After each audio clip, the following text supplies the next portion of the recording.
Hello, আসসালামু আলাইকুম সবাইকে। কেমন আছো সবাই? আজকে নতুন একটা ভিডিও নিয়ে আজকের ভিডিওতে আমি দেখাবো চিকেন রান্না করা।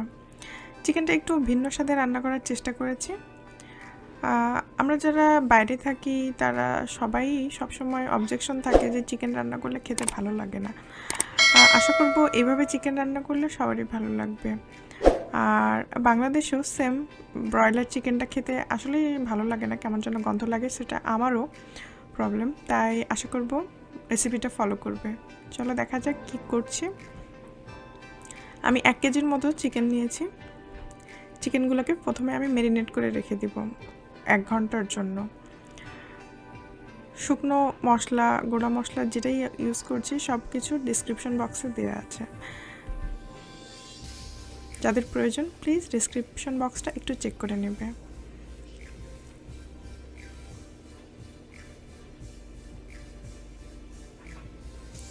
সব মশলাগুলো একসাথে দিয়ে আমি ম্যারিনেট করে 1 ঘন্টার মতো রেখে দেব। তারপরে আমি রান্না শুরু করব। দেখতে পাচ্ছ সব রকম মশলাই আমি ইউজ করছি ম্যারিনেট করার জন্য। সাধারণ মশলা যেগুলো আর কি আমরা যেগুলো প্রতিনিয়ত খেয়ে থাকি সেগুলোই, তাছাড়া আর কিছুই না। এই চিকেনটা ম্যারিনেট করে রাখলে পরে আর কিন্তু গন্ধ বের হয় না। চিকেনগুলোকে ভালো একটা মাসাজ দিতে হবে, মশলার ভিতরে খুব সুন্দর করে মাখিয়ে 1 ঘন্টার মতো রেখে দেব। 1 ঘন্টা পরে একটা প্যানে আমি 1 টেবিল স্পুন ঘি ব্যবহার করছি, চাইলে বাটার ইউজ করা যেতে পারে। আর সাথে দেব মাস্টার্ড অয়েল। আমি কোনো সয়াবিন তেল বা অন্য কোনো অয়েল ইউজ করছি না, শুধুমাত্র এই দুইটা জিনিস ইউজ করব। তারপরে নিয়মিত রান্না যেটা আমরা আর কি করি, পেঁয়াজটা একটু ছোট ছোট করে কাটতে হবে।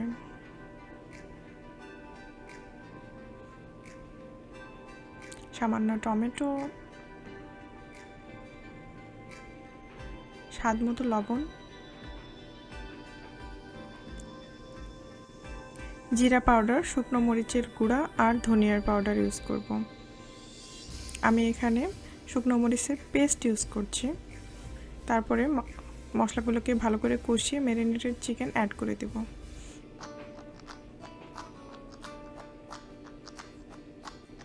চিকেনটাকে ভালোভাবে মশলার সাথে কষাবো 10 থেকে 15 মিনিট, যা সময় লাগে, কারণ চিকেন থেকে পানি বের হবে আর সেই পানিতেই শুধু কষাতে থাকতে হবে বা ফ্রাই যেটা বলেন।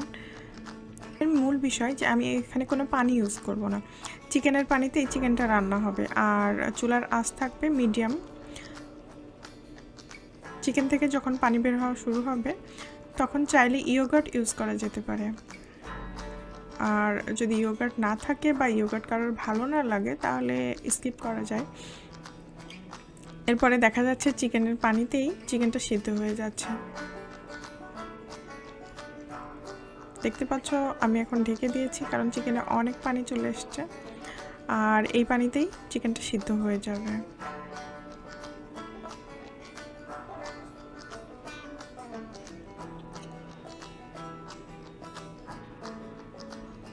দশ থেকে 15 মিনিট পরে দেখতে পাচ্ছ কি অবস্থা, চিকেন সিদ্ধ হওয়া শেষ এবং চিকেন থেকে খুব সুন্দর তেল বের হওয়া শুরু হয়ে গেছে। আরও কিছুক্ষণ আমি এভাবে নাড়বো আর নাড়ার পরে নামিয়ে নেব।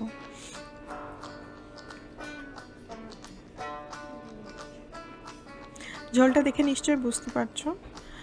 সামান্য পরিমাণ চিনি ইউজ করছি, যদি ভালো লাগে ইউজ কর।